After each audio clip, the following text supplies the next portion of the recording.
All right. Hello, everyone. Once again, thank you very much for joining our webinar today. My name is Marshall Brown, and I will be your MC. Today, we're having the fifth in our Spark webinar series. Today, the topic is using Article 6 with carbon pricing instruments, three key policy issues for host parties. This webinar is part of our 2024 webinar series for the Supporting Preparedness for Article 6 Cooperation Project. And yes, the guide is guide number 4 in our Article 6 implementation toolbox. But this is the fifth webinar. We have one more coming next month. A little bit of housekeeping as we get started here. Please note that this session will be recorded and broadcast live on YouTube. And you can check the recording of the session at the end of the webinar at GGGI Media on YouTube.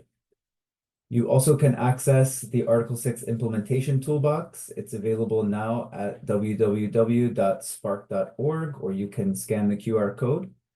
And you can also find the released version of today's guidebook, which is up as of today and available for download. So we encourage you to do that. During this webinar, there will be 2 periods of question and answer. So there is not an open chat function for this webinar, but there is a Q&A function. So please ask plenty of questions. Our experts who are here in the room today joining us are available to answer.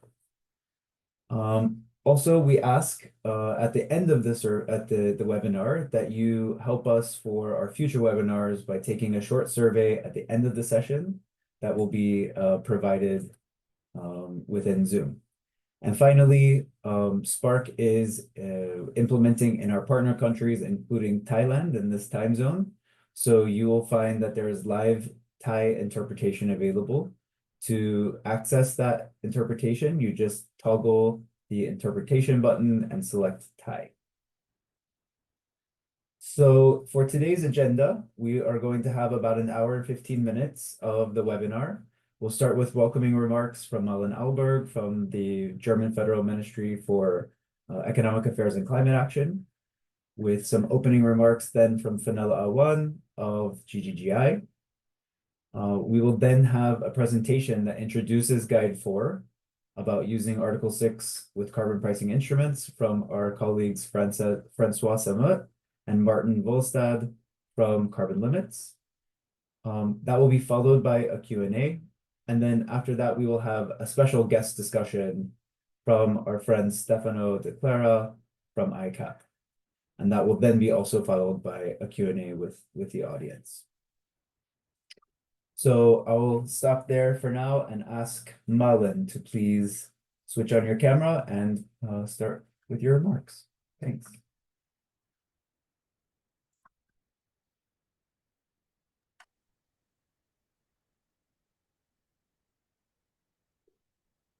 Yes, Malin, the floor is yours. Thank you. Can you hear me? Yes. Perfect. So warm welcome from my side. So ladies and gentlemen, welcome to the Article 6 Toolbox webinar. I'm very pleased that this is now our 5th webinar and our 4th guidebook. So we will hear and learn more today about how to discover the key policy, 3 key policies for integrating Article 6 and national carbon pricing schemes in order to accelerate climate action. The carbon markets under Article 6 is an important tool for countries to leverage to achieve ambitious climate action. Carbon finance offers host countries a way to mobilize finance for their most difficult to implement mitigation action now and set themselves up for longer-term greener growth and sustainable development. International market activities under Article 6 have the potential to build capacities for national carbon pricing instruments by establishing legal framework and infrastructure for Article 6 and enhancing data quality for the national emission inventory. However, many countries face questions how and whether to use Article 6 in relation to their national carbon pricing scheme. If a country develops a national crediting scheme, they have also to decide which credits or which activities should remain in the country and serve the implementation of the NDC, and which activities or parts of credits may be internationally transferred.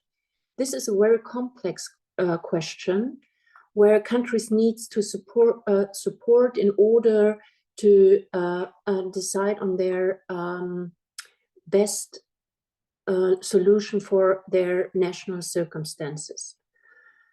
So thus countries need to know which activities goes beyond the NDC, and as well as be very aware of the overselling risk if they want to transfer internationally.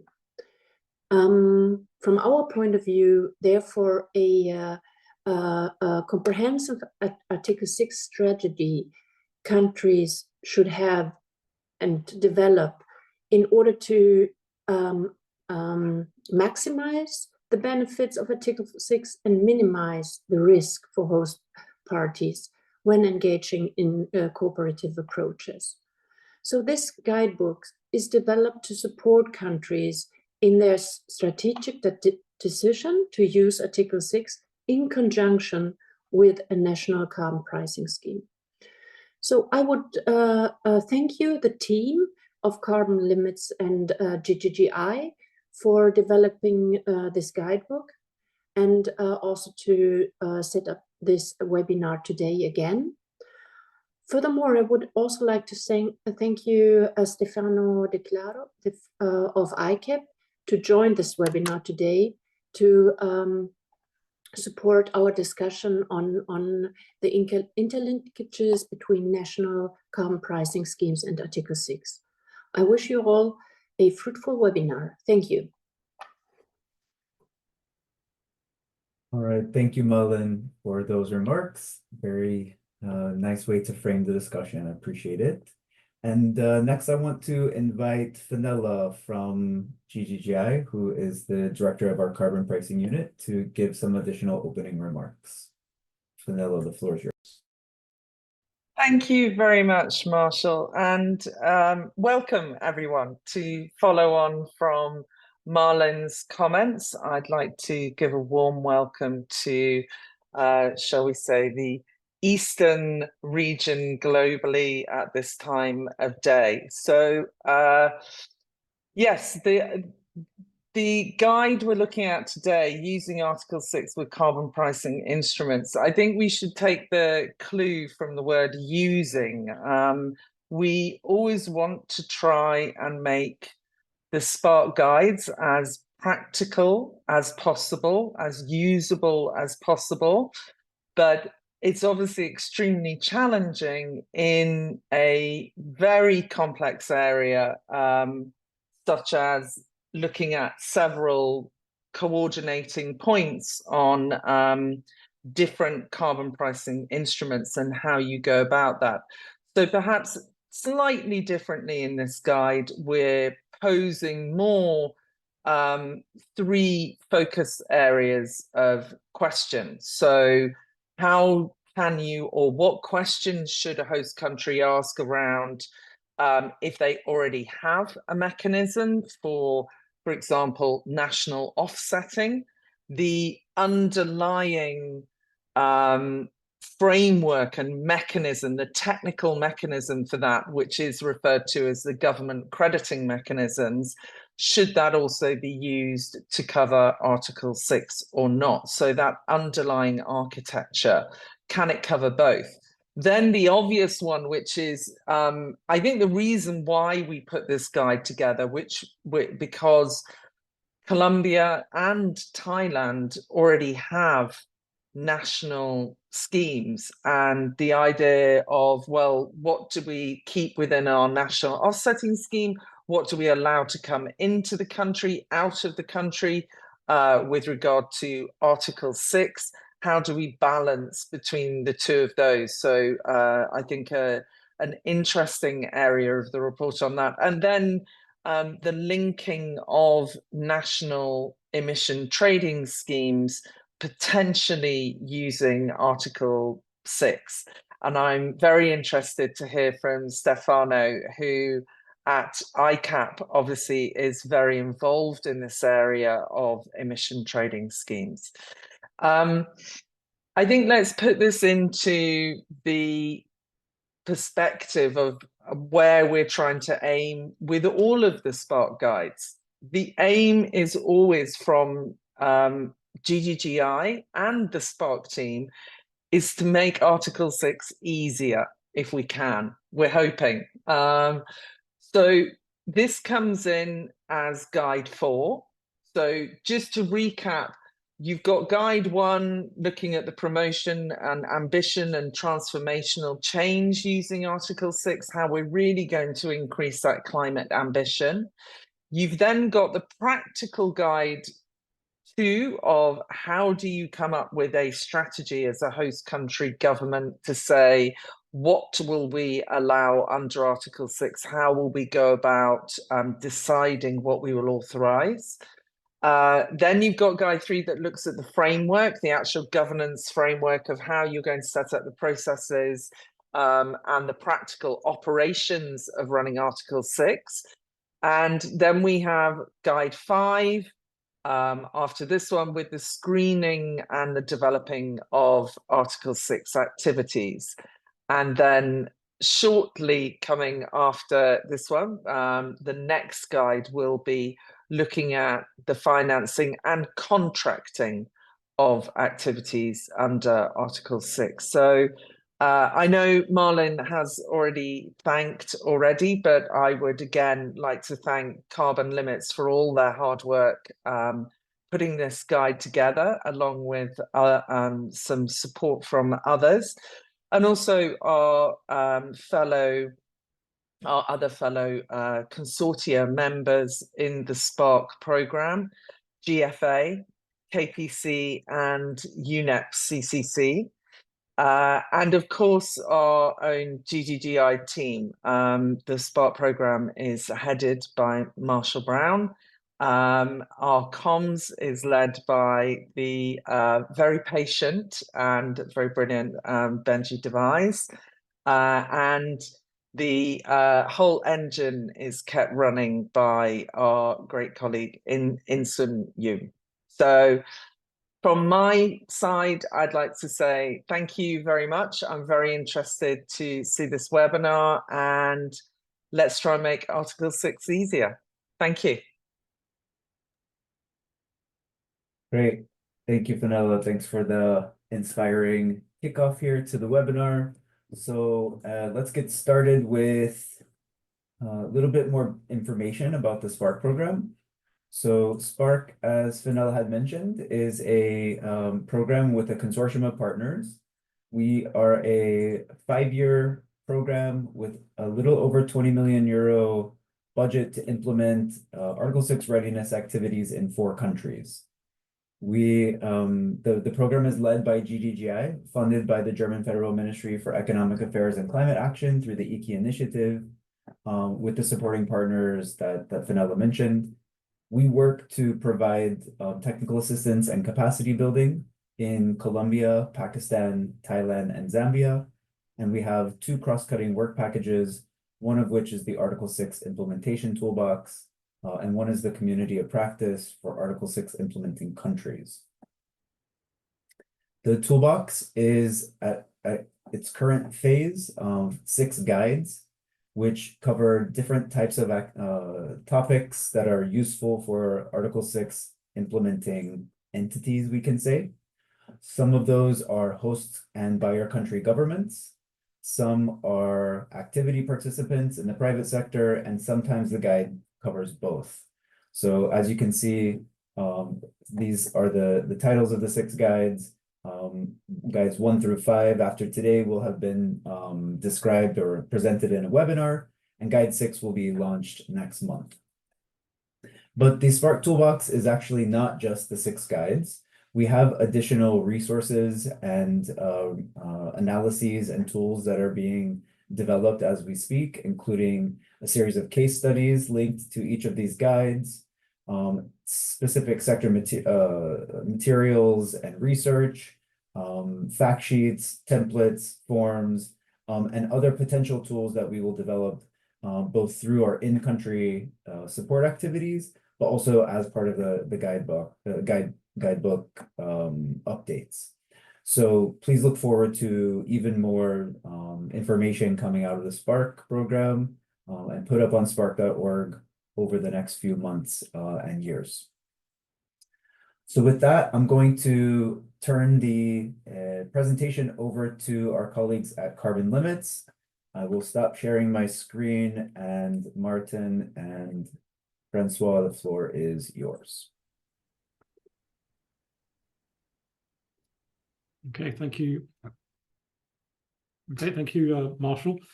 So before we go into the meat of the presentation, I just want to say a few words. So my name is Francois Sammet. I'm director at Carbon Limits. Very pleased to be here with you all today. Just to highlight then, just to say a few words about what the guide is about and what it aims to do. So the fundamental purpose of the guide is to assist policymakers in host countries that are looking to undertake transactions under transfers under Article 6 of the Paris Agreement,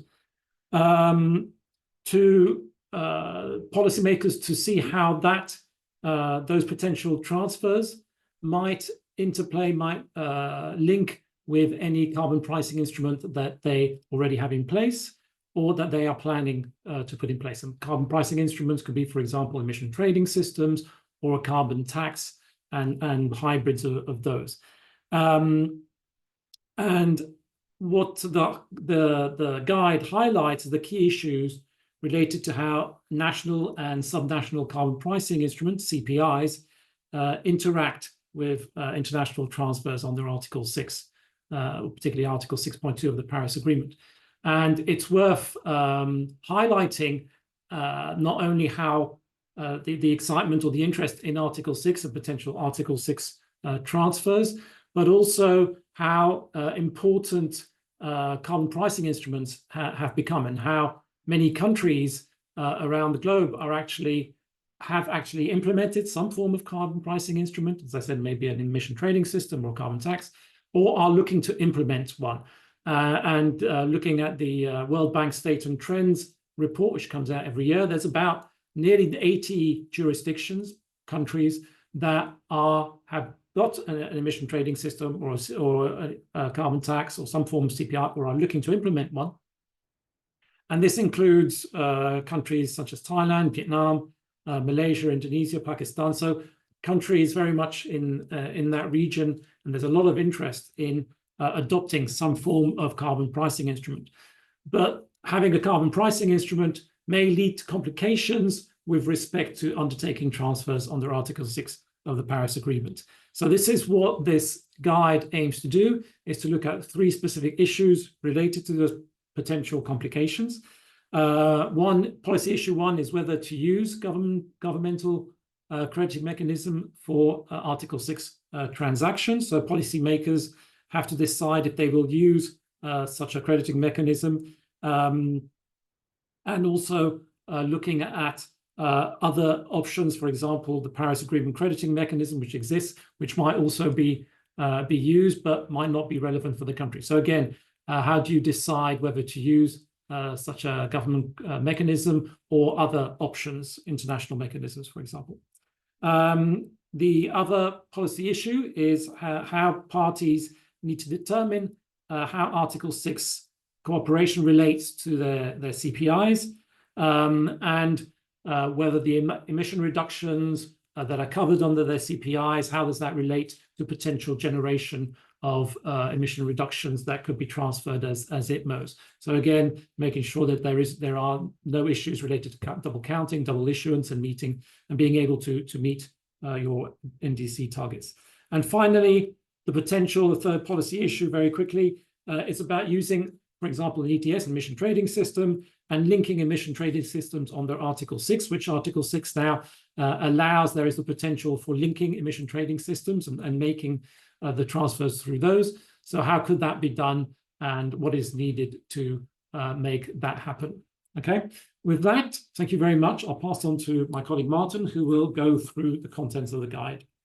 Thank you, Francois. Thank you, Fenella, and Malin and Marshall as well for those opening remarks. We're going to take you on a tour of Guide 4, taking you through the 3 key policy issues, why they are issues at all. I think it could be useful to get some important concepts out of the way. Now, for policy issue 1, we need to be on the same page that what is a carbon crediting mechanism? Well, a carbon crediting mechanism generates verified carbon credits for emissions reductions. And we know that Article 6 of the Paris Agreement allows countries to cooperate voluntarily to meet their nationally determined contributions, their NDCs. Countries can trade carbon credits following the rules of the Paris Agreement using various kinds of crediting mechanisms to create these credits for international transfers, for example, under Article 6.2. Now, selling these internationally transferred mitigation outcomes can bring revenue to host parties and can help buyer parties achieve their climate goals. But it raises an important question. Which type of crediting mechanism should a host party choose to generate credits for transfer under Article 6? There are various options of crediting mechanisms that allow countries to trade credits internationally under Article 6 to meet their climate targets. Host parties can use the Paris Agreement crediting mechanism, Article 6.4, or they can pursue a bilateral approach, or they might use independent systems like Gold Standard or Verra's Verified Carbon Standard. But these options might not always meet local needs. And in such cases, a governmental crediting mechanism may be a better fit. That is, a mechanism managed by a national or subnational government. Now, when we look at these different types of crediting mechanisms, each has pros and cons for generating carbon credits and internationally transferred mitigation outcomes.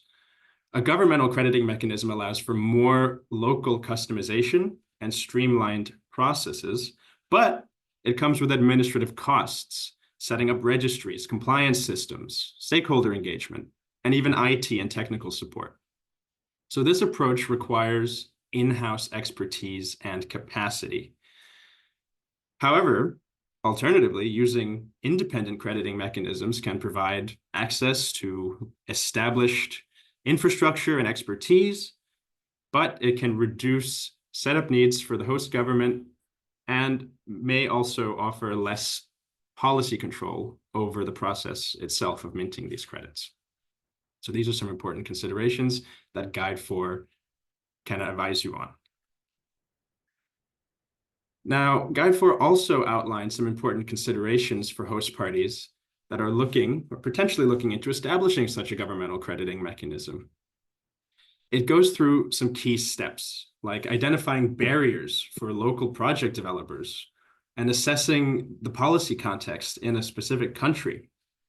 What are the policy priorities? How do we weigh the costs and benefits of creating a governmental crediting mechanism? And how do we decide on the degree of alignment with other international standards? So this guide helps ensure that a governmental crediting mechanism works effectively to meet local needs and at the same time align with broader climate commitments in the host party. The second policy issue, how to determine the scope of Article 6 cooperation in relation to carbon pricing instruments.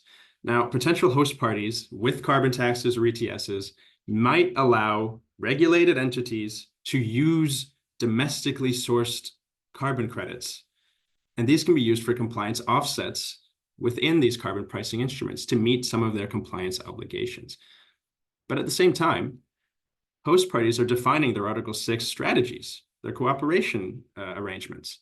And this might include which sectors should be used to generate these internationally transferred mitigation outcomes. Host parties might have to consider limiting Article 6 activities, specifically to sectors that aren't covered by existing carbon pricing instruments. So this raises another question. How can host parties determine the scope of Article 6 cooperation in relation to their CPIs or coming CPIs? And Guide 4 explores how to identify transferable credits under Article 6 without disrupting existing or planned carbon pricing instruments, whether they be carbon taxes or emissions trading systems, or without disrupting the entities that these instruments cover. Now, the concept of overselling risk, which was mentioned previously, this occurs when mitigation outcomes come from activities that don't significantly reduce emissions according to a country's nationally determined contribution. Some common types of overselling risk might include sourcing mitigation outcomes that are very low cost and might be necessary for unconditional NDC commitments. It could also be a risk if these activities aren't very additional, or if they lack visibility in national greenhouse gas inventories, or even if they fall outside the scope of the NDC entirely. These types of overselling risks highlight the importance of assessing how Article 6 activities fit within a host party's climate commitments. And here, Guide 4 can help host parties identify these risks and develop strategies to address them.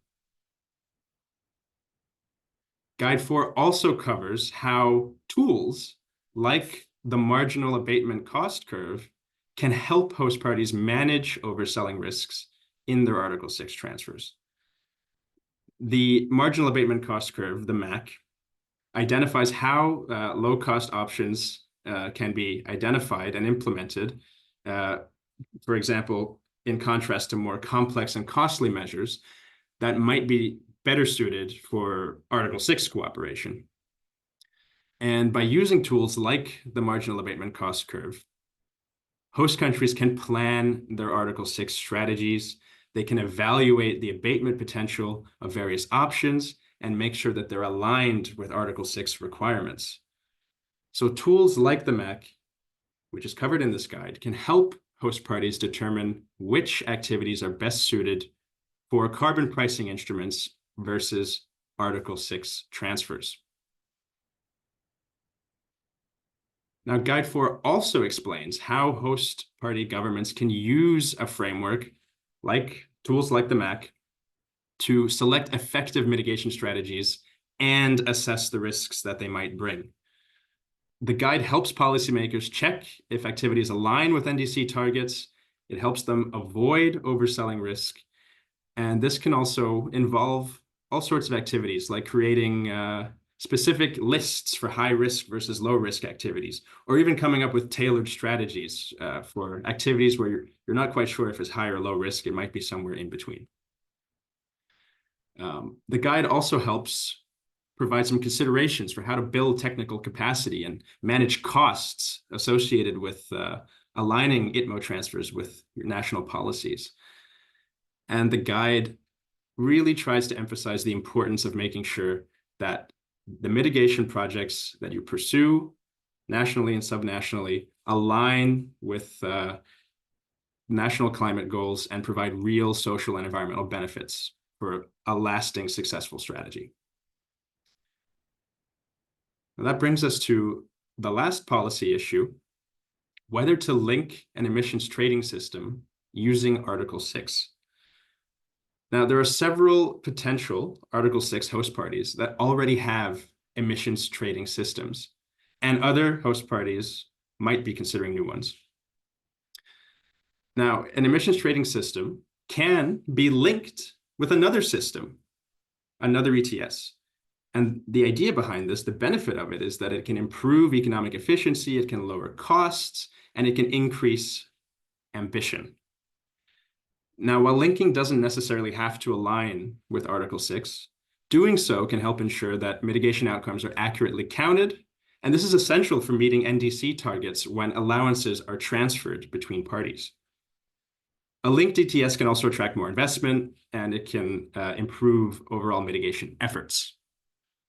And even though currently only 2 international ETS systems are linked, the Swiss and the EU, and also the California-Quebec link, there are several middle-income countries that are considering new emissions trading systems where there could be a potential for linkage in the future with other systems elsewhere. But linking an ETS internationally requires careful planning on how to implement the link and how to account for allowance transfers in relation to each country's NDC targets. And Guide 4 covers the key steps in linking emissions trading systems, from assessing the benefits and risks, parameters like system size and allowance prices, to finding compatible partners. The guide also explains how to set up regulatory requirements, create an overall organizational structure, and ultimately some considerations for building an implementation roadmap for the ETS link. And the guide also emphasizes the importance of engaging stakeholders, creating linking arrangements, and making sure that regulations and governance are coordinated during this process. So Guide 4 looks at how to set up an ETS link, including ways to account for emissions reductions. And it covers key steps like the regulatory framework, creating a timeline, and ultimately formalizing the linking agreement. And for tracking emissions, Guide 4 even reviews some methods like economic modeling and allowance data analysis that can help to plan the linking agreement. And here the focus is on supporting developing economies and supporting global emissions reductions. So what Guide 4 provides is an overall roadmap for ETS linkage. And rather than a detailed manual, it gives you the key considerations that need to be taken into account to make the linkage decision. So this is a run-through of the 3 key policy issues, and we look forward to an interesting discussion during the webinar. So thank you very much.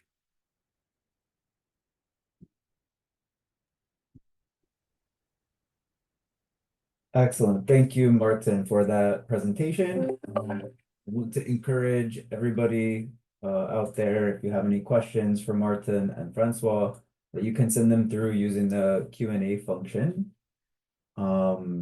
Usually we take this time to have anybody ask any clarifying questions on tricky concepts or anything they didn't quite understand. You also can go to the website www.spark.org to download the guide and maybe browse through it for any additional details that you want to see more information about. Maybe Martin, question that I have for you while we're waiting for others to send their questions through.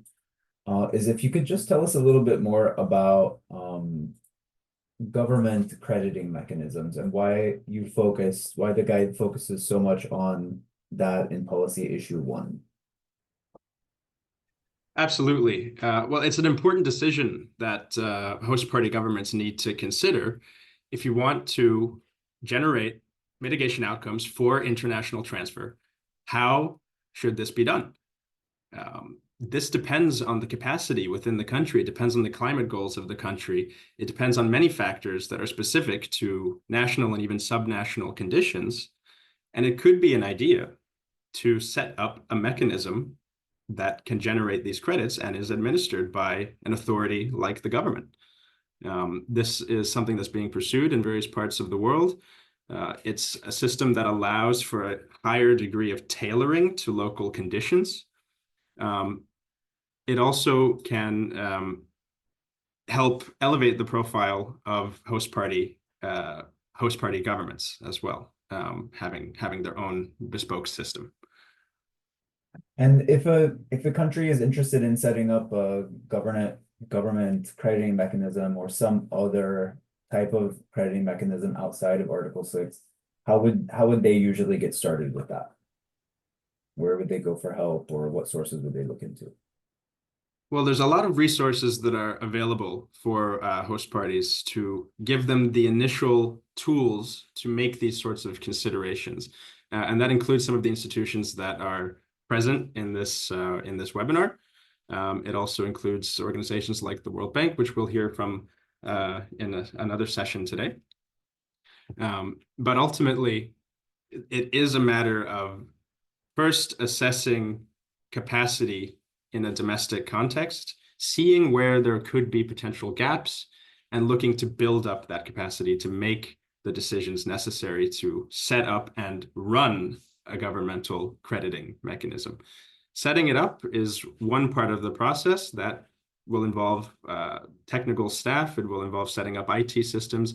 Running it could involve having, for example, an advisory committee looking at which types of mitigation activities are suitable for inclusion within a governmental crediting mechanism, and taking those decisions on a running basis over time, potentially expanding the scope of eligible activities over time to suit national needs, and also ensure alignment with climate commitments in a host party.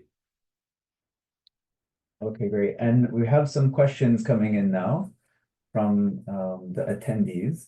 So one person asked, can we develop a mitigation project using your guides independently for Article 6 if the local government doesn't have a strategy? So this isn't so much to do with using Article 6 and other carbon pricing instruments, but more for the guides more generally. Is it possible to, I mean, I think maybe a broader question here is, what if the government doesn't have a strategy? What should it do, and where can project developers go? Well, it would probably be wise to look into developing a strategy, first of all. But it's worth mentioning that if we're talking about governmental crediting mechanisms, they don't inherently have to be used for Article 6. They can also be used, as we mentioned, for domestic offsetting schemes within national or subnational carbon pricing instruments. But if such a mechanism is set up, it may be worth considering using it for multiple purposes. And that's exactly what this guide covers. Great, thank you. And another question, one more before we let you go, is what would be the main risk or challenge to be considered when linking ETSs? So the main objective of linking an ETS, other than some of the benefits of realizing a larger market, lower costs for covered entities, is raising climate ambition at the same time. So forgetting to simultaneously realize the benefits of lower costs and a bigger market, but not raising ambition at the same time is a risk. And that is ultimately what the goal of linking an ETS should be. Okay, great, thanks. Okay, Martin and Francois, thank you so much for presenting the guide, and we hope that you will stay online behind the scenes and help answer some of these questions that are coming through in Q&A. And in the meantime, for everybody, Benji, do we have a poll? Perfect, yes. So you should see pop up on your screen a quick poll just to see how you viewed the last half of the webinar. Did you hear anything new? And if so, what was it? Did you learn maybe for the first time about the advantages or disadvantages to generating credits through different mechanisms? How to assess overselling risk? To determine the scope of your Article 6 and CPI use, or whether to link ETSs? Or maybe you are pro and you didn't learn anything new. I know I definitely learned some new things. This is probably one of our more complicated areas. So hopefully everybody's found this useful. From what I can see, about 50% of people felt that the new information here was on the advantages and disadvantages to generating credits. So it's good that you found that useful. Like I said, you can download the guide. What we're providing to you today is really an overview of what the contents are in the guide. So if you want to know more details, you should download the guide. And of course, you're always welcome to come back to us in the Spark team if you have specific detailed questions or you need any technical clarifications, we have a website, but we also have an email address where you can reach out to us, sparktoolbox@gggi.org. So thank you everybody for answering the poll. I'm going to now ask Stefano from ICAP to turn on your camera. And there we go. Okay, hi Stefano. Hi, can you hear me and see me okay? Yes, I'm going to put you in a spotlight and That's good. the floor is now yours. Thanks, and I hope you can also see my slides now. Yeah, we can. Good. So thanks to GGGI and all the partners involved for the invite to be here, but also for the really good and comprehensive guide for. I think it was it does a really nice mapping exercise, and it creates a really nice conceptual framework to think about these issues and understand how Article 6 and compliance carbon pricing can interact.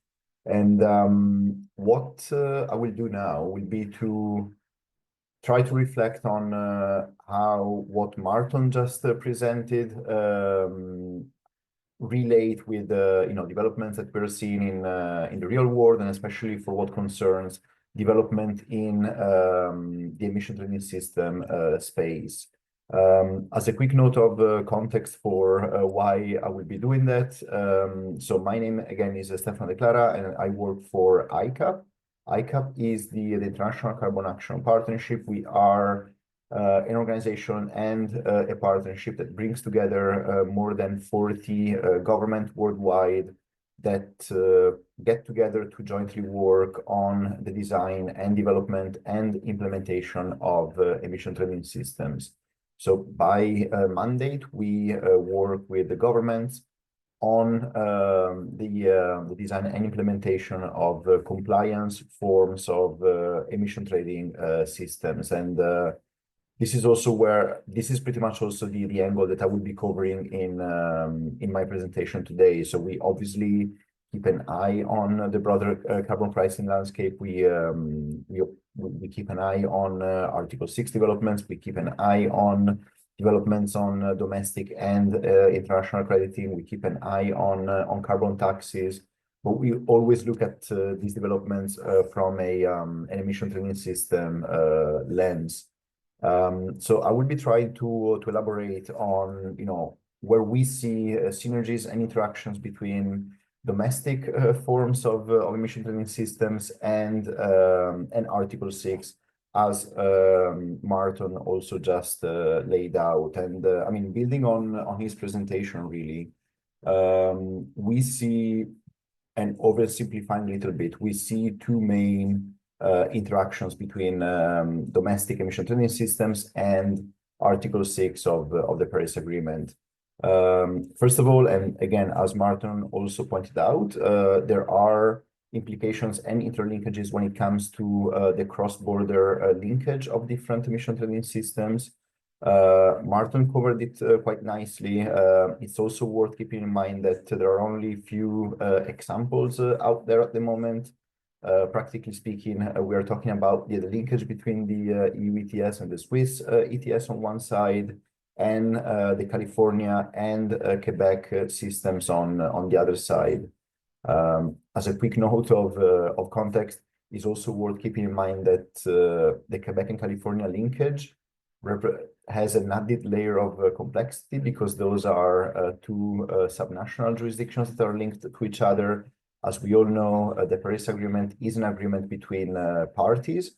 So reconciling that linkage and making it account towards Article 6 and towards the achievement of NDCs has to go through the national governments on either side, which is, again, an extra layer of complexity there. And, Articles ETS linkage and the recognition of a linkage outcome under Article 6 is an important implication for emission trading systems. But again, at the moment, we're seeing a limited number of cases, and also for the foreseeable future, I don't think this will be the main area of interaction between emission trading systems and Article 6. As a note of context, and building on what Martin presented, this is also an area of work where, as ICAP, we've done quite a lot of work and exploration in the past.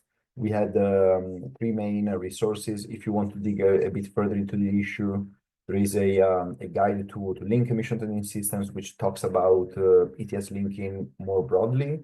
And then we have 2 resources that look a bit more closely at ETS linking and Article 6. One looks at the accounting side of things and looks at different methodologies for how to account for the transfer of units between different systems. And then the most recent one actually goes in detail and step by step on how to apply the Article 6 rules and guidebook onto linked emission trading systems. But again, this is it in terms of my presentation on the issue. I will focus most of the presentation on how international crediting activities interact with domestic emission trading systems, which is an area of work where we're likely to see way more live examples and way more discussion compared to again cross-border linkage of emission trading systems. So in terms of the interaction between international crediting activities and domestic compliance policies, we have lots of history under the Kyoto Protocol, with obviously key differences from the Paris Agreement and the current international infrastructure and framework for international markets. But at the moment, we do have relatively limited examples, and I'll come back to why that is the case later in the presentation. Theoretically speaking, and as Martin also laid out, we see 2 main interplays between international crediting activities and domestic ETSs or domestic compliance carbon pricing more broadly. There is an interplay at the supply or origination side, so in the host country of the projects. And as Martin also nicely presented, this really has to do with the choice of a policy instrument, and it has to do with understanding whether some activities or some sectors are better suited to be covered by a compliance carbon pricing, such as an ETS or a carbon tax, or whether they should be subject to crediting activities. And then the other interplay is on the demand side or on the use side of the international credits. And this has to do with the use of international credits in an emission trading system or in a carbon tax. And again, I'll come back to both of these points later in the presentation. But I just wanted to say that this is where we see most of the potential for interplay, and I think also where going forward most of the discussion will focus on. As a note of context, and especially to understand and visualize the extent of the interplay, it's also worth keeping in mind where we are with implementation of emission trading systems worldwide. And at the moment, we do have 36 emission trading systems in operation in different geography and different continents. These 36 emission trading systems jointly cover almost 10 gigatons of CO2 emissions, which is roughly speaking 18% of the overall yearly greenhouse gas output globally. If we were to also take carbon taxes into account, we would roughly double the number of policies. So I think we have at the moment around 39 carbon taxes that work alongside the 36 emission trading systems, and the overall coverage would go from 18% all the way to 25% of global greenhouse gas emissions. And it's also worth keeping in mind that, I mean, obviously, as we all know, carbon taxes and emission trading systems are very different policy tools. But when it comes to discussing the interaction with international credits, and when it comes to especially talking about the potential use of carbon credits in ETS and carbon taxes, to a large extent, the key considerations are the same. So again, I will be focusing specifically on ETS in my presentation, but you can extrapolate more or less pretty much the same considerations also if you take carbon taxes into account. Obviously, one area that does not concern carbon taxes is the linkage discussion, because you cannot link two carbon taxes across borders. If we start to delve into what Martin was also presenting, so understanding the interplay between the two, as I said, one key interplay between the two instruments happens at the supply side, and from that on that front, I think it's important to look at what are the sectors typically covered by an ETS or compliance carbon pricing in general, and what are the sectors that are usually subject to crediting activities. And the graph here on the slide shows what sectors are covered in the emission trading systems that operate at the moment. Most systems tend to cover the power and industry sectors, but there's a tendency, especially lately, to expand the scope of these systems. And as we also know from discussions in the European Union, the UK, and in other places as well, there's also there are a lot of ongoing efforts to expand the coverage of emission trading systems to sectors such as building and transport, but also beyond that. I mean, as you see on the slide, we have examples of emission trading systems that also cover the waste sector. In one instance, also the forestry sector. And again, if you take this map into account, and if you also look back at the previous map that shows the uptake of emission trading systems globally, you can see how, again, on the choice of policy instrument side of things, there can be an increasing interplay as emission trading systems are adopted in key developing countries and emerging economies that are also typically host countries for carbon crediting activities. I mean, this is the case in China and Indonesia that already have systems operating, but also in places like Vietnam, India, Turkey, Brazil, and others that are actively working on developing new systems, and we likely have an emission trading system in place in the coming years and in the foreseeable future. And to that extent, we're likely to see an increasing interplay on the supply side between compliance carbon pricing and crediting activities, which will also obviously have to do with the interplay that Article 6 can have in this discussion. The other side of the interplay is instead of the demand side, or on the use of carbon credits. And again, this is the state of play at the moment. So at present, compliance instruments only represent a small portion of the overall demand for carbon credits.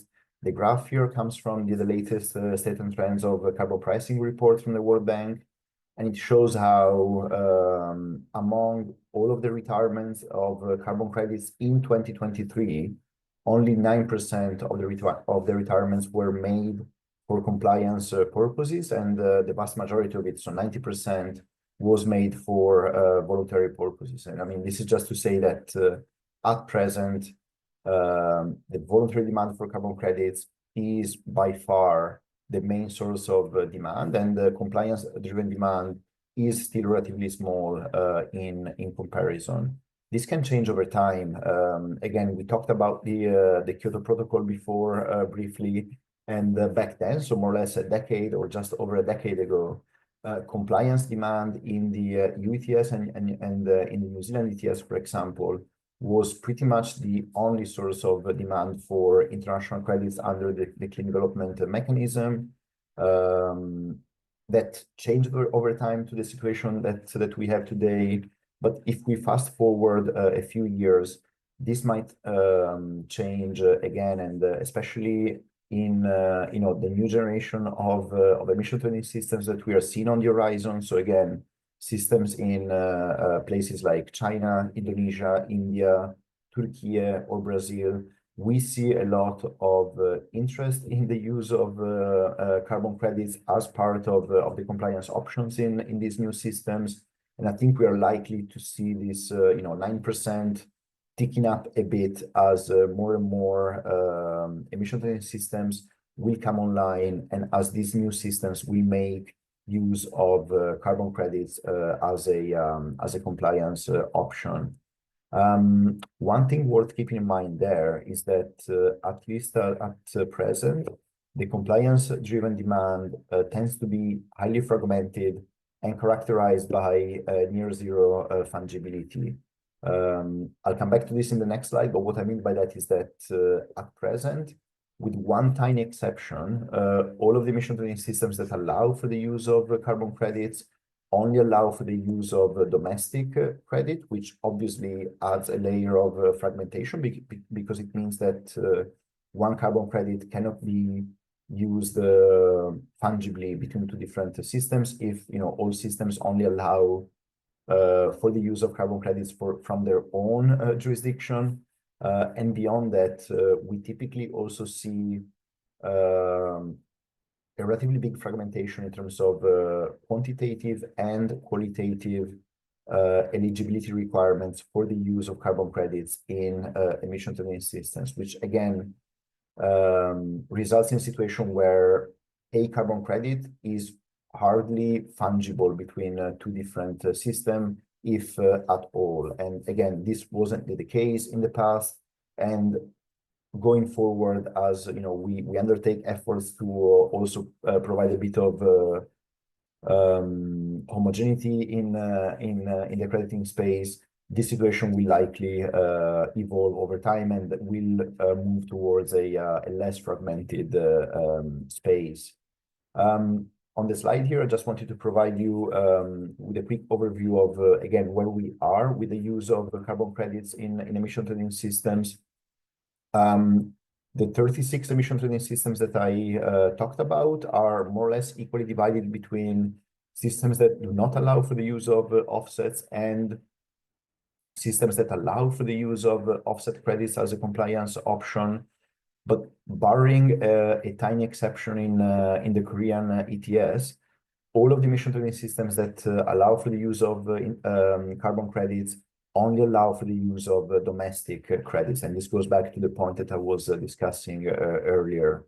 And on the right hand side of the slide, you can see what quantitative limits there are in the use of carbon credits. So we have a few exceptions of the systems that allow for an extensive use of carbon credits, but typically when carbon credits are allowed for compliance, covered entities can typically use that to cover between, roughly speaking, 3 to 8% of their compliance obligation.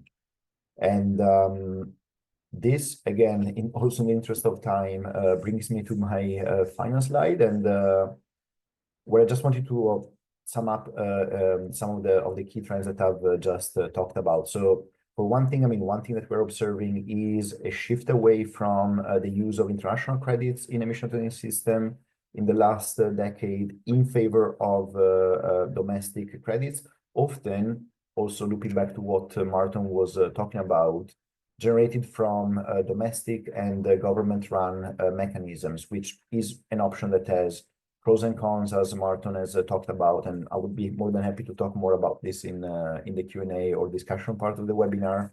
Again, where allowed, the use of carbon credits tends to be really carefully regulated and limited, which again brings to a relatively high level of fragmentation in the use of carbon credits. Again, carbon credits are expected to play a prominent role in the next generation of emission trading systems, but also in the next generation of carbon pricing policies more broadly. But what we're seeing now is that there's mainly a emphasis or an intention of on domestic credits only. I mean, this might be a bit of a chicken and egg situation, and has to do with the availability and readiness for international credits. But still, this is something that we're seeing at the moment, and again, hopefully, this will evolve going forward as more and more countries come up to speed with Article 6, and as they start to engage in an Article 6 market and Article 6 cooperation. And again, purely from an ETS point of view, we are also expecting the situation that I've just described to change as emission trading systems get closer to net zero, and as removal credits will come into the picture.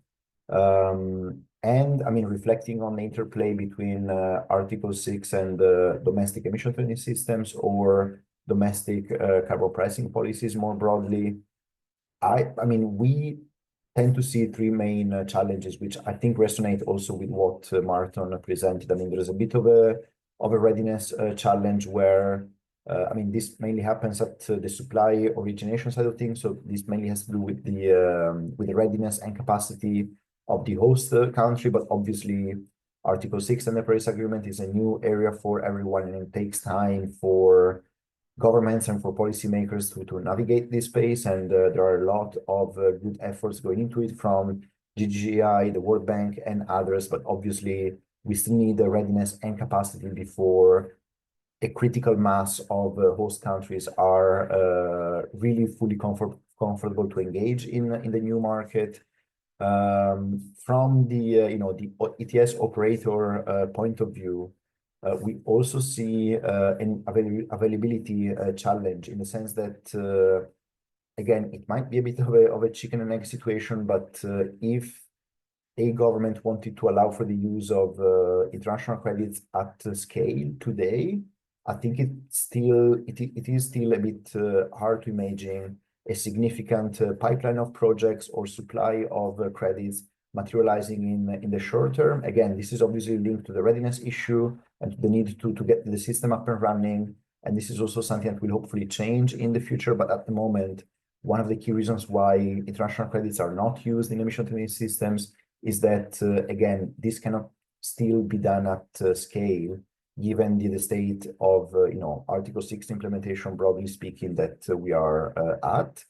And something that we see lingering in the background is also a bit of a willingness challenge, in the sense that sometimes, at least we feel that there is a bit of a lack of political interest in the use of international credits. And what I mean by that, just to make a quick example before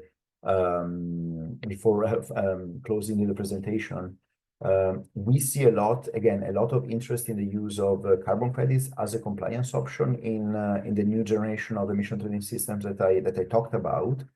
But that tends to be purely focused on domestic use of carbon credits, mainly because those ETS regulators and those governments see their emission trading system as a way to generate demand for domestic carbon credits. And from their point of view, they don't see a lot of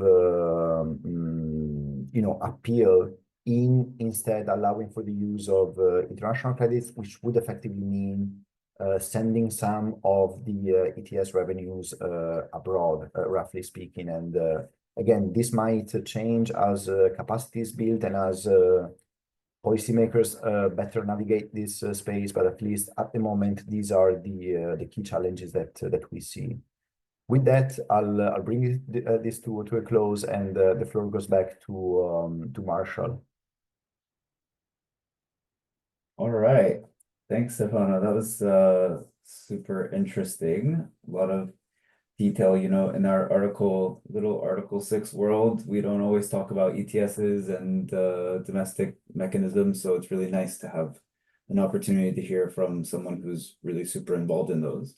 We don't have any questions in the Q&A yet, and I want to encourage anyone that's online to type your questions in the Q&A, but I do have one for you, which is, from the perspective we're coming in terms of helping countries prepare or become more ready for Article 6 implementation. one of the last things you mentioned on key challenges was that there's a bit of a lack of readiness for this, and even sometimes political will to implement the different mechanisms or an ETS, for example. I wonder if, like, if I'm a country, if I'm working in a government where I'm trying to become ready for Article 6 because I see a potential there to reduce emissions and create some sustainable development and transformational impacts. Should I also be thinking about doing an ETS? Would I be be able to easily build on my Article 6 readiness work to then start looking at developing an ETS or considering a domestic mechanism? It's a really good point, and actually, I mean, what we're seeing, I mean, at this point, we engage with developing country governments in discussions on these topics, or when we engage in capacity building, mainly on the ETS side, we see the discussion happening the other way around, meaning that often, governments by now know that they have an NDC to meet and implement, and they see a lot of value in the use of carbon pricing tools, broadly speaking, to achieve that NDC. And the process they go through is again a process of understanding the pros and cons of different instruments, understanding which one fits their local circumstances, needs, and priorities better. And also understanding maybe how different emission trading systems can work, different forms of carbon pricing can work alongside each other. And to a large extent, what we are seeing now is that the governments typically don't tend to treat this as a binary choice, but if anything, they look at, for example, using either different forms of carbon pricing in sync, or hybrid forms of carbon pricing that mix different elements of different policy tools. And to a large extent, if we look at the governments in Southeast Asia or Latin America, almost all of them are looking at using at the same time forms of compliance carbon pricing in some sectors, coupled with again crediting activities on other sectors. And they're also looking at how Article 6 can come into the picture, either by providing an extra source of revenues for the sectors where crediting activities apply, or maybe again as a complement to the compliance carbon pricing policies. But they don't tend to treat it as a binary choice. And I think that was a massive shift that came about with the implementation of the Paris Agreement. I mean, I remember engaging in similar capacity building discussions in the past, like a decade or so ago. And back then, the discussion was purely on whether a country should go for an ETS or for a carbon tax. Now it's really about fine-tuning a broader policy mix that brings together elements of an ETS, maybe elements of a carbon tax on specific activities, as well as elements of crediting activities and international cooperation as well. And the challenge is obviously how to navigate and reconcile all of that. But yeah, different choices are not mutually exclusive. Okay, great. Well, we have some questions coming through now. So they're about to get a little more difficult. So the first question is to you. How do you see the role of this COP in increasing commitment from developed governments to open up their ETS to developing economies with the potential for carbon credit generation? I think it can have a direct impact. So first of all, I don't think that the really important and discussion on the new global financing goals will really touch on what we just talked about. So on credit use in emission trading systems. I think the two discussions will follow separate paths. But again, as we operationalize more and more Article 6 of the Paris Agreement, and also as the last few final details, all like especially on the Article 6.4 side of things, fall into place, that might actually give confidence to governments that operate emission trading systems to open the door to international credits. Again, looping back to what I was discussing before, the fact that at present we almost don't have any use of international credits in emission trading system is a bit of a chicken and egg situation. I mean, that is not the case, because even if government wanted to, we don't have yet supply and pipeline at scale to cater to that. And you know, to a large extent, the guidance is new, rules still have to be tested in the real world. So there's also probably a bit of a lack of confidence in doing that. But again, as the system gets proven, and maybe, you know, as a few you know, pioneers opened the way, and I'm thinking here about, you know, the first few jurisdictions that are looking at using Article 6 credits for compliance, such as the case of Singapore, for example, in the relation of the carbon tax. And you know, as we get to prove that that can be done, we might see more and more examples of that. So I don't think that the main impact will come from the actual negotiations, but you know, indirectly from, you know, the operationalization of the Article 6 rule set, and you know, and by proving that it can actually work and it can actually to supply at scale. Yeah. Okay, thanks. We have another question, but before I ask it, I'm going to put up a poll because we want to collect some feedback on the survey that we've had up to, or on the webinar that we've had up to now through the survey. So for everybody who's still in the room and with us, appreciate if you can answer a few quick questions about the quality of our survey today. And we're always trying to keep it simple and make sure that it's useful to our participants. So please do take a moment to answer the poll questions. We also know that this poll was intended to go 1 hour and 15 minutes, and we're about to hit that spot, but Stefano has very kindly agreed to stay with us. So if you have additional questions, please do send them through. For the next question, it's asking about research. So do research like PhD projects, linking carbon credits, exchanges, and geopolitics already exist? So do you see a lot of research in this area? Is it a field that needs to be more explored? Is it a stake for parties when trading credits and choosing which projects to implement in their own territory? It's a really good point. I mean, there's obviously always a need for research, and especially, you know, as new and unforeseen issues come up. But to a large extent, I mean, what we just talked about, so ETS linkage, use of credits in ETS or in compliance instruments, and to some extent, even, you know, the broader Article 6 piece, have been subject to a fair amount of you know, research studies and exploration in over the last few years. If anything, again, back to my previous point, what is really lacking is the real world demonstration that you know, things can be done and can actually work. So I think, you know, ongoing research will be needed always to fine tune these instruments. But now I think, like, what I feel is really lacking is the real world examples and implementation.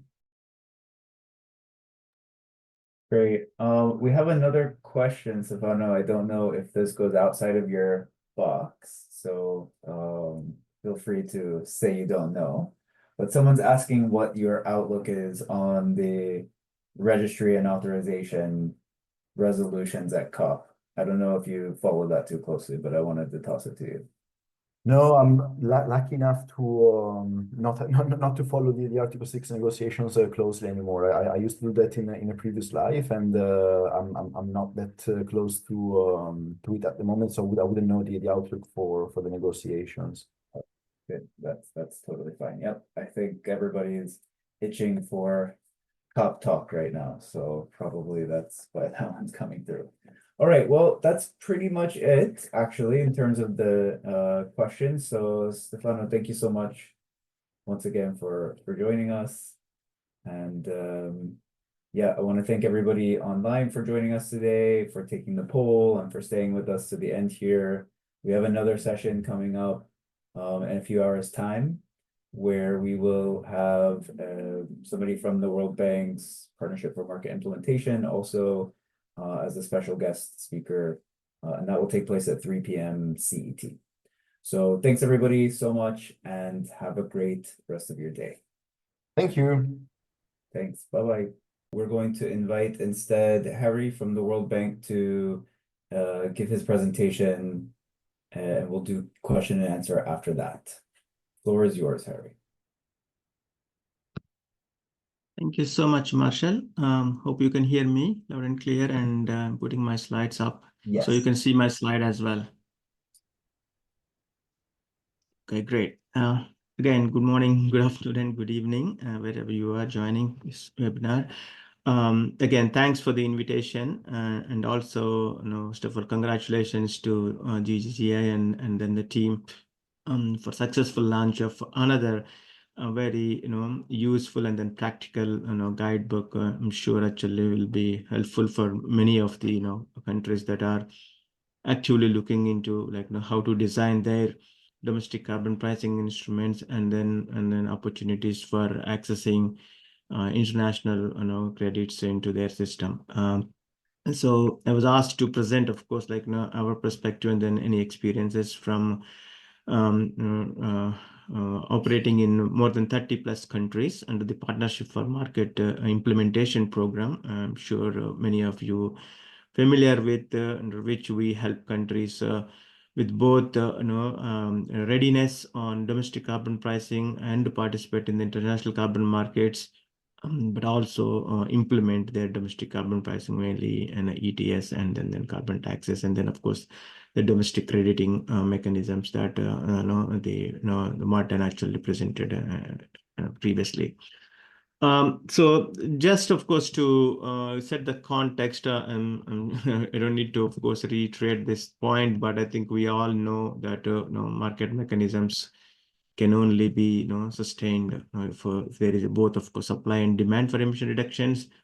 This slide gives us a snapshot, of course, some of the potential source of supply, and then the market segments, of course, where you can see the domestic compliance markets where the credit purchases mainly happens to help the complying entities within that jurisdiction, be it under carbon tax or ETS up to a certain level. I mean, we have seen different countries adapting different approaches basically in terms of like the type of the credits, and then the limitations on a percentage of those international credits could be used for offsetting purposes under their domestic compliance markets. But of course, this is of course a snapshot again, from Trove Research to just to give the the global source of demand, and again, so this is of course of fast evolving, and then we're seeing of course new source of demand of course emerging, and one of the, of course, things that we are, because we're talking about the domestic compliance markets, so based on the annual state and trends of the carbon pricing report that we publish, of course, there are now 75 domestic carbon pricing instruments, both ETS and then carbon taxes combined, and then in which, of course, where we see that the number of countries, again, I mean, like it is growing, with domestic carbon pricing allowing offsets. I mean, like this gives a snapshot of like, where some countries, of course, have opened their doors for unlimited number of offsets that could be, of course, like enter into their domestic compliance markets. And then there are few that, of course, like putting some kind of a quantitative limit of be it 5% or 10%, etc. And then, of course, there are many that are at present not permitting any international offsets into the domestic compliance markets. The table, of course, just gives some details of, again, based on the information that we have. Of course, the source of that is from Allied Offset, but of course, like you can get all this information, like which country is allowing and which is not, and what the quantitative limits, etc., from the carbon pricing dashboard that we manage under the PMI program. This is, of course, again I'm sure you must have seen something similar, like how countries make a decision on what kind of carbon credits, of course, that they should allow, and in majority of the cases, based on the experiences from the existing compliance domestic compliance markets, we know that most of the offsets are allowed from sectors that are not covered under those domestic compliance markets. So this, just for example, if the power and industry is included in their domestic carbon pricing instruments, and then the non carbon pricing sectors, mostly waste and then agriculture, and similarly, of course, are now allowed to generate these offsets, so that a portion of those could be used by the obligated entities, for example, in this case, in the power and industrial sector. Majority of the countries that at least the PMI is working, especially those countries that are actually in the stage of where introducing the ETS and then carbon taxes in the next few months. So they're also, of course, considering to implement their domestic rating market, covering these sectors, with the dual purpose, of course. One, obviously, to serve the certain portion of their domestic compliance entities, but the majority also to sell into the international carbon markets, and most probably under Article 6. This diagram that I think is another version of what Martin has presented, like how countries decide basically on, because developing the entire the policy, governance, and then infrastructure that is required, for example, for them to operate these domestic rating market is a huge task, and then not every country has a necessary capacity and resources to do this one, depending on the core objectives that they have set. I mean, it's like the countries are deciding on different approaches. That I mean, it's like whether they just full rely on the existing mechanism, so that they don't need to do anything domestically. They just simply, of course, include that in their domestic regulation, so that they allow the credits that are generated from the existing rating mechanism. Of course, there they can, of course, restrict again that these credits could be generated under the existing rating mechanism, but only from the projects that are actually implemented domestically. I mean, like that means like okay, domestic projects, but credits generated under the existing rating mechanism. And then, of course, in some cases, of course, they also allow the credits that are generated outside their country as well.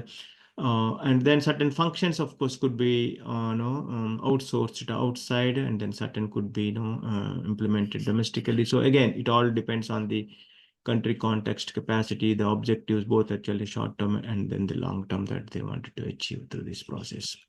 So this is again to just to give a snapshot of like as I mentioned in my previous slide. So understanding this landscape of the carbon credits is very important, basically, like when they wanted to use or allow certain types of the credits, and then again using the certain crediting mechanisms or the methodologies that the countries wanted to use. So understanding basically like the differences between these different types of the credits, and then what purposes that they can be used, and then allowing them appropriately to the domestic context. So I think this is basically where a lot of capacity building is needed for countries, because many countries do not have a capacity. I would also say that in some cases, of course, the ministries basically do not also have a time to basically to look into all these aspects in detail, and then rely, of course, obviously, on experts to guide them. So this is of course fast evolving, and then many of course there are many knowledge partners out there to providing the capacity building to the countries to better understand and developing the strategies, which is of course is again one of the guidebooks that GGI has developed, and of course again bank also developed a lot of what we call as approach papers on this one.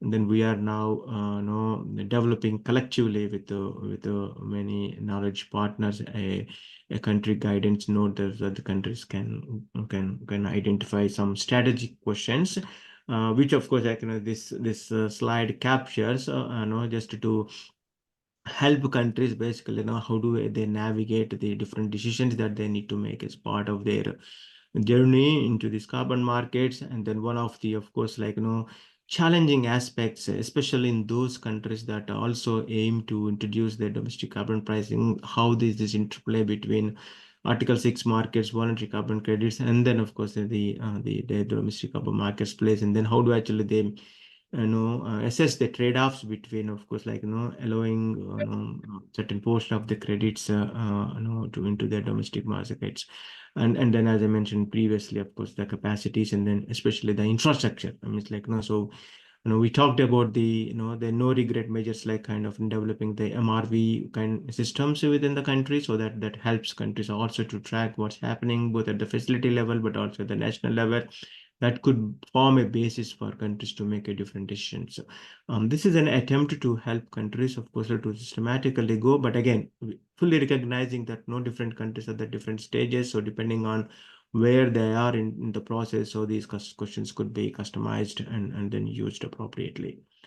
This is my final slide. So this is, of course, like summarizes some of the things that I think the previous speakers also talked about, like so of course this integrating the Article 6 credits, of course, into the domestic carbon pricing, both it provides an opportunities, but of course there are also challenges. So one of the challenges, of course, as we all know about this, like how actually the enabling environment at the selling country level is is established, and then ensure that there is a robust framework that is in put place, so that there are sufficient measures, for example, to prevent double counting, given the accounting complexity. I think Fenella mentioned at the beginning, the infrastructure setting up, and then the policy and regulation to define or also to dictate the the environmental integrity concerns. I mean, that country may actually have a certain preferences, certain choices that they make on type of the credits that they generate, or type of the projects actually they wanted to consider into their domestic context. So,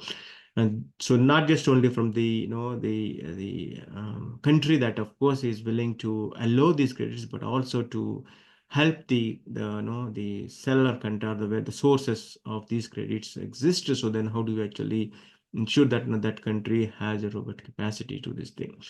And then the second one is, of course, like again, the guidebook I think talks about, like because the the ambition of the countries, basically, like how base it all depends, like the more the NDC ambition, and then the availability of the other policy options, including for the domestic carbon pricing, and within that context, like how country can assess the the applicability of the source credits from outside, and then what kind of restrictions are on these credits that one could put. I mean, we have seen some examples, like of course Singapore, and then of course Chile, Colombia, and then of course South Korea, etc. They're all of course talking about like allowing these credits into the domestic carbon pricing, but with certain conditions and restrictions that are set. One another aspect actually that I also wanted to bring to our attention, which is of course again gaining traction and not being of course considered essential in the past, but I think it's getting very important for many country contexts, is also the impact of the how actually you define the legal nature of the carbon credits. I mean, like especially from the of course a trade law point of view, and also of course linking it to some kind of a government procurement practices where of course it is applicable. I mean, like because it has a certain implications on when it and depending on how actually the country that accepts actually considers the legal nature of those credits, and then having that clarity I think is also very immensely helpful. And then there's a lot more work actually needs to happen on this one to to dissect and then to unpack what the implications are, whether is it really a concern for countries or we should actually ignore. And then of course lack of procurement strategies, in the sense like of course like how do we actually procure these carbon credits actually from countries. And then one of the at least the request that we often receive from countries that actually generating these credits wanted to sell these to different market segments, is basically their ability to understand like are they selling at the right price, like what the benefits, and then or the of course long-term impacts that actually that might have on their indices. Like that actually that capacity is fully fully lacking at this stage. And then of course there are certain examples that I just mentioned, like so that there are some examples that we could already look into, and then hopefully then we can develop some kind of like how different countries are adopting different strategies basically to look into, oh no, these accepting Article 6 credits into that thing, and then see if we can develop some kind of a blueprints for others to follow. So I'll stop here and then hand over back to I think Marshall for any Q&A. Thanks. Great. Yes, thank you, Harry, so much for that. Okay, good. So we have actually quite a few questions. I think we've had about 7 to 10 questions come through while you've been speaking. So I'm going to prioritize the ones that are linked most closely to the topic at hand today. There's a lot coming through, obviously, more generally on Article 6 and even some about the CTF that are coming through. But I'll start with one addressed to you, Harry, understanding the landscape slide that you had put up there. Can you explain why Article 6.4 credits can't be used by international compliance buyers? No, I don't know. I mean, like if the slide gives that impression, but I think, yeah, it's not actually. I mean, Article 6.4 credits can also be used by international compliance buyers. I mean, like there's no such restriction actually. So maybe I need to look back into the slide and then see that, no, to make that very clear. So yeah, so there's no point actually. Like, I don't see any reason actually why those credits cannot be used for the international compliance. Yeah. Okay, great. And then another question, can you clarify what the risks are if the linkages between Article 6 legislation and ETS legislation, I guess, are not well articulated or designed? Do you have any examples where that has caused confusion or perverse incentives?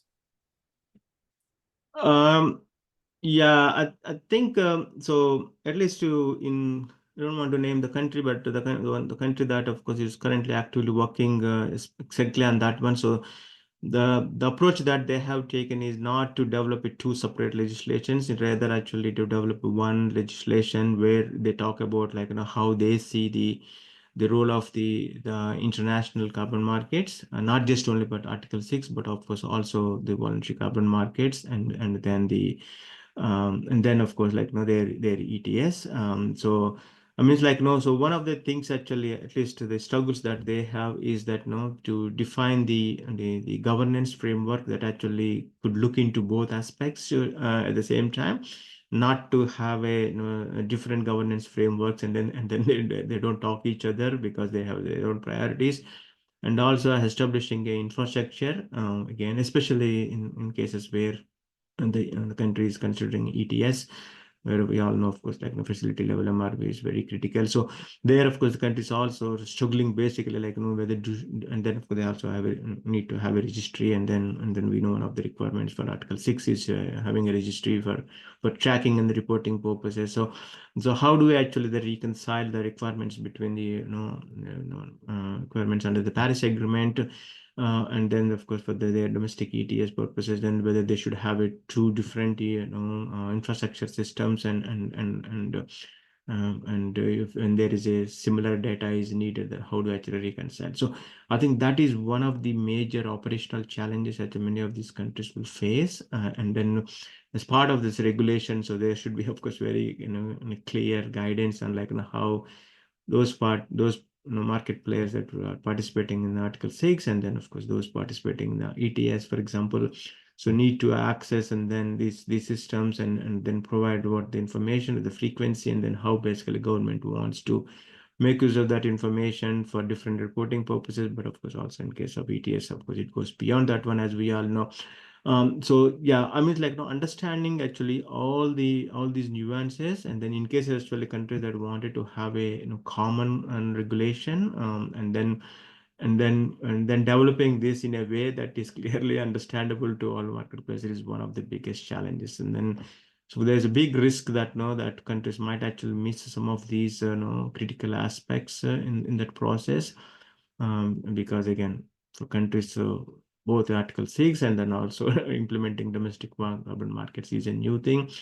And then that's basically where PMI is trying to help many countries in that process, basically to avoid such kind of misunderstanding or some risks that could lead to. Great, yeah, I know I mean, in Spark, we only deal with 4 countries, and 2 of them are working on their domestic mechanisms. different approaches, but I know that's kind of the bread and butter of PMI is, you know, where all of these different instruments come and mix up. So it's great to hear your perspectives. I'll ask you maybe one more or two more questions while we have you, Harry, if you don't mind. Please. So assuming that we're moving towards an Article 6 world, how do you see the role of independent carbon standards and projects like Verra or Gold Standard? Is there any chance of those voluntary credits being accepted or included in the presented landscape?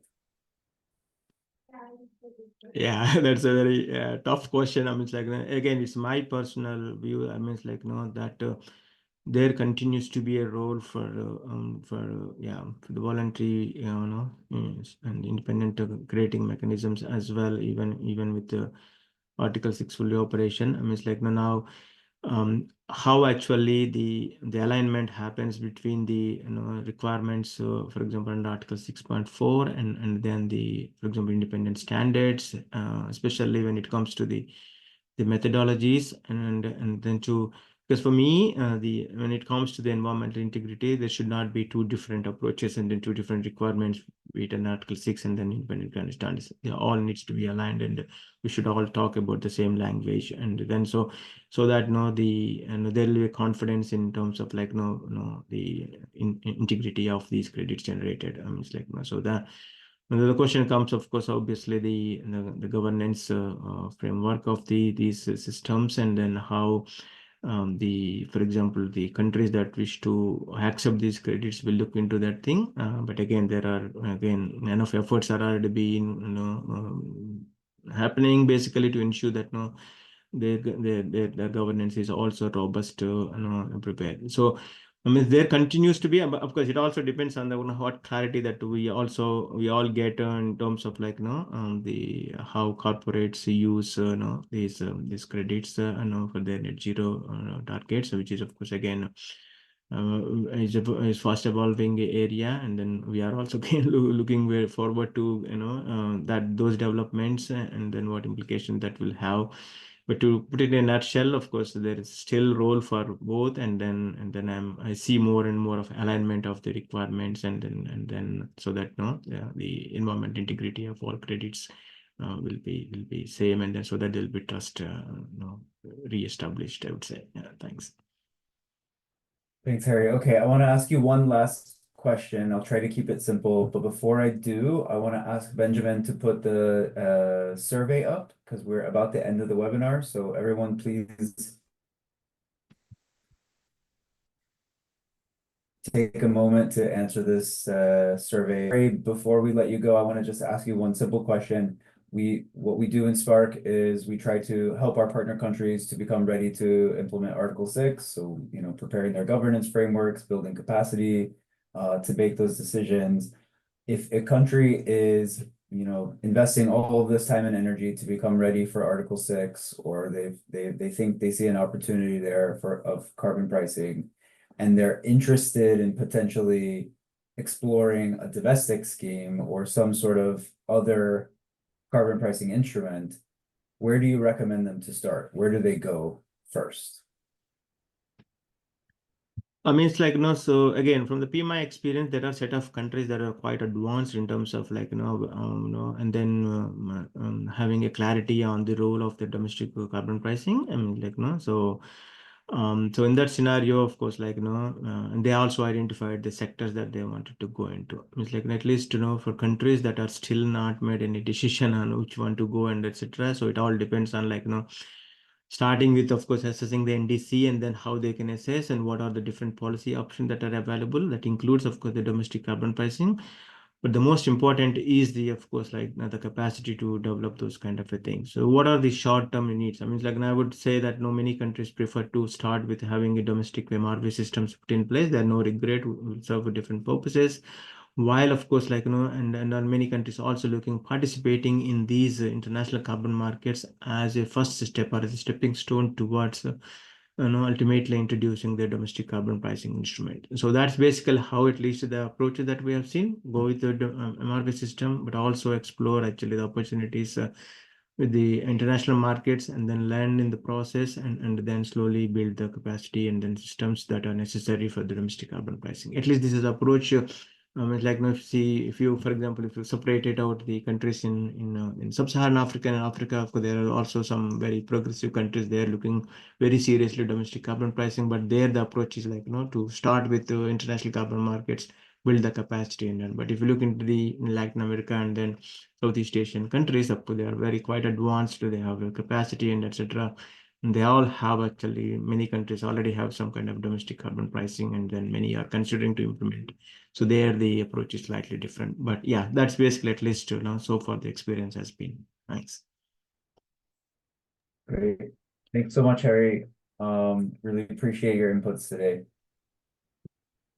To drop out now, thank you so much again for the opportunity, and wish you best of luck for the remaining Sure session. thing. Thanks. Thanks, Marshall. Yeah. Okay. You too. Yeah. Enjoy your day. Bye-bye. That's right. All right, so this pretty much brings us to the end of the webinar. Want to thank everybody for joining us today. Just wanted to, put up this last slide to direct you, if you have additional questions that weren't answered today, to email us at sparktoolbox@gggi.org. Or if you would like to receive updates on our upcoming webinars and the latest news, join our email list by scanning this QR code. So thanks everybody for joining, and look forward to seeing you at the next one. Take care.